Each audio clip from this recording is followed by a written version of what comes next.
네, 여러분 안녕하세요. 오늘은 7월 23일 수요일 아침이고요. 매일 독서 긍정 학원 64일째입니다. 오늘은 제가 어저께 읽은 부분인데 오늘 아침에 다시 한번 잠깐 조금 더 읽고 나서 얘기해 볼까 합니다. 오늘은 비트겐슈타인입니다. 비트겐슈타인, 엄청 유명한 철학가죠. 책은 마흔에 읽는 비트겐슈타인, 작가님은 임재성 작가님이 지으신 책인데, 오늘은 그 내용을 좀 깊게 들어가기보다는 그 앞쪽에 그 프롤로그, 그 도입부 쪽에 작가님이 너무 굉장히 좋은 말씀을 해주셔서 저거 제가 느낀 점이 있고요. 그리고 이렇게 적은 점이 있습니다. 이렇게 적은 점이 있어서 오늘은 이거 짧게 공유해 볼까 합니다. 자, 오늘은 제가 제목에 달아놓은 말이 금방 늙기 전에 무엇을 하고 싶으세요? 이렇게 달아놓은 것 같은데 그러니까 어떤 말이었냐면 그 메시지가, 그러니까 제가 느낀 그대로예요. 저는 이렇게 시간이 흘러갈수록 점점 나이를 한 살, 두 살 먹어갈수록 우리 삶에 대해서, 나의 삶에 대해서 되돌아보고 성찰해보고 남은 인생을 어떻게 내가 시간을 써야 할까라는 그런 생각 속에서 그런 말을 제가 달아놨습니다. 그러니까 완전히 늙기 전에 우리가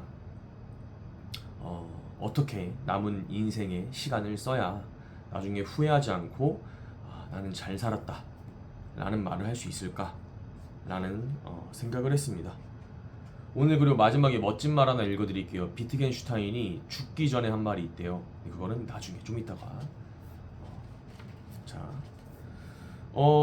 좀 내용을 먼저 읽어드릴게요. 작가님 말씀인데요. 자, 가볼게요.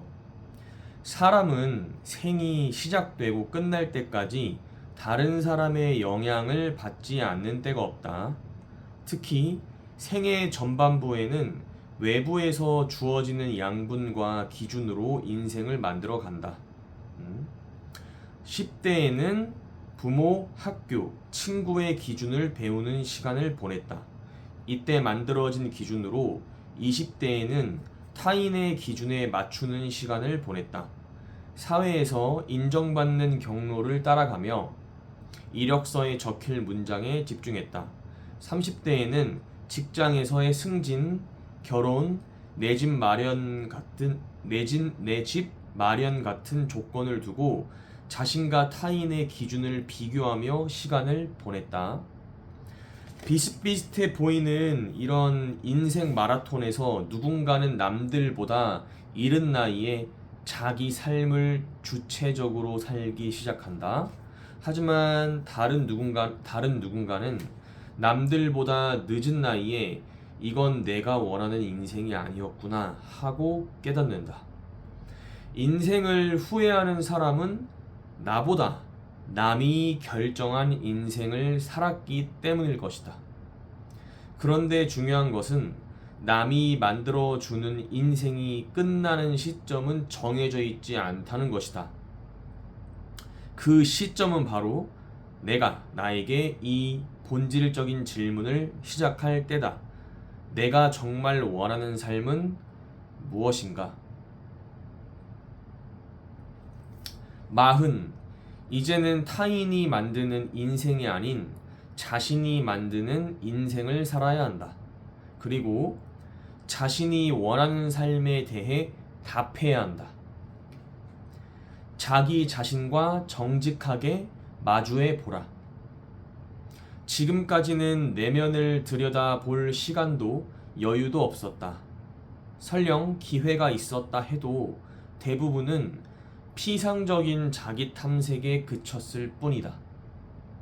하지만 마흔부터는 인생의 유한함을 진지하게 실감하며 남은 시간을 어떻게 써야 할지 고민해야 한다.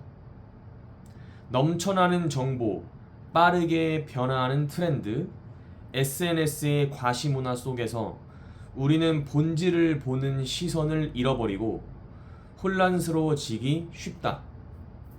마흔은 이런 소음 속에서 진정으로 중요한 것이 무엇인지 분별하는 힘을 기르는 시기다. 단단한 내면은 하루아침에 만들어지지 않는다. 마흔의 자기 성찰은 때로는 고통스럽지만 결국 우리를 진정한 자유로 이끈다. 외부의 영향과 기준에서 벗어나 내가 나에게 양분과 기준을 줄 수 있을 때 비로소 자신의 길을 갈 수 있다. 여기까지인데요. 이제 작가님이 되게 좋은 말씀을 해주셨죠? 제가 이제 쓴 부분을 읽어드릴게요. 자, 아까 있었잖아요. 중간에 내가 정말 원하는 삶은 무엇인가? 여기에 대해서 제가 적은 건 이 부분이에요. 내가 가진 능력을 통해 주도적이고 내가 결정한 방법으로 사람들을 이롭게 하는 가치를 생산하는 삶을 산다. 남이 만들어 놓은 결과, 즉 생산된 것을 수용하는, 수입하는 삶이 아니라 라고 제가 적었네요. 그러니까 저는 조금 삶에 살고 싶은 인생의 방향이 당연히 뭐 저는 영어를 지금 강사예요. 제가 영어를 가르치는 능력이 있고 이 능력을 정말 무한대로 저는 키워나갈 자신이 있어요. 학생들을 위해서, 저에게 영어를 배우는 제 자신을 위해서. 이 독서 지금 하고 있는 이 포맷, 이 뭐 플랫폼 이렇게 생산하고 제가 있죠. 이 영상을. 이것도 전 나중에 제가 하고 싶은 게 있어요. 이렇게 물론 이 자체가 즐겁습니다. 책을 읽고 느끼고 공유해서 말하고 쓰고 너무 이 지적인 즐거움이 살아가는 힘을 줘요. 근데 나중에는 근데 종국에는 저는 제 책을 쓰고 싶어요. 네, 그것도 있습니다. 책을 쓰고 또 그 책을 통해서 강연도 하고 싶습니다. 네. 그죠? 근데 이 모든 게 다 좀 사람들에게 도움이 되는 방향이었으면 좋겠다. 네. 영어도 어떻게 하면 학생에게 더 잘 영어를 잘할 수 있게 제가 도와줄 수 있을까요? 그것도 있고, 책은 이런 걸 통해서 여러분들께 도움되는, 저에게 도움되는 메시지를 공유하는 거, 이러한 것들을 생산하는 거죠. 제가 영어 강의를 생산하고 영어 어떤 교재를 생산하고 이러한 좋은 메시지가 담긴 영상을 생산하고 책을 제가 써서 생산하고, 좀 그런, 저는 주도적이고 좀 자유롭고 제가 제 삶의 방향을 정하는 그런 삶을, 제가 원하는 삶은 그거예요. 그거인데 근데 여러분들은 어떠신가요? 여러분들은 이게 근데 마침 라이브 방송처럼 이렇게 제가 하고 있네요. 이게 녹화인데 그죠? 나중에 좀 봐주시는 분들이 많이 생기면 라이브를 할 수 있겠죠. 일단은 지금은 자, 그래서 성찰이 필요한 것 같아요. 이제 나이가 먹어갈수록 우리는 남은 인생을 우리가 어떻게 써야 할지를, 우리가 인생이 유한하다는 걸 깨닫는 순간 이러한 자기 성찰은, 내가 원하는 게 뭔지를 위한 성찰은 꼭 필요하다. 그렇게 하지 않으면 후회하게 돼요. 반드시 후회하게 돼. 후회하지 않을 수가 있겠어요? 삶의 유한함을 깨달은 순간이 있는데, 인생을 살면서 내가 남은 인생을, 나의 시간을 어떻게 써야 될까, 이거에 대한 생각을 미루고 살다가 나중에 후회 안 할 수 있겠어요? 반드시 후회하게 돼요. 그래서 아까 이 작가님이 또 얘기했잖아요.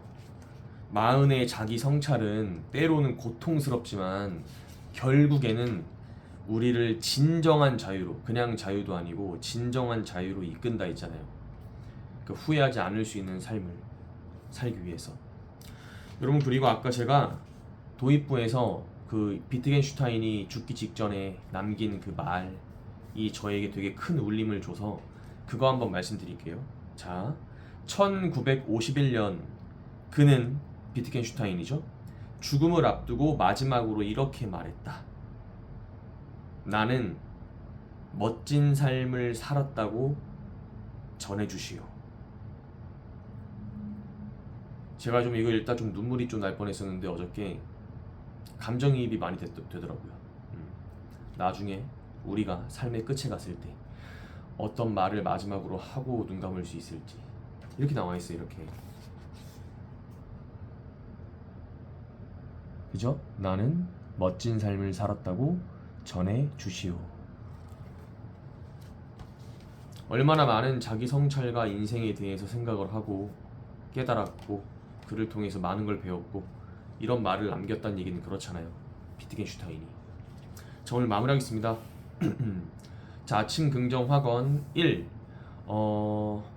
주도적으로 영어 강의하는 삶을 준비한다. 2.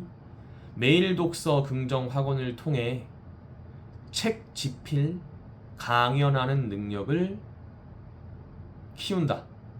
3. 매일 명상을 통해 내면을 단단히 만들어 간다.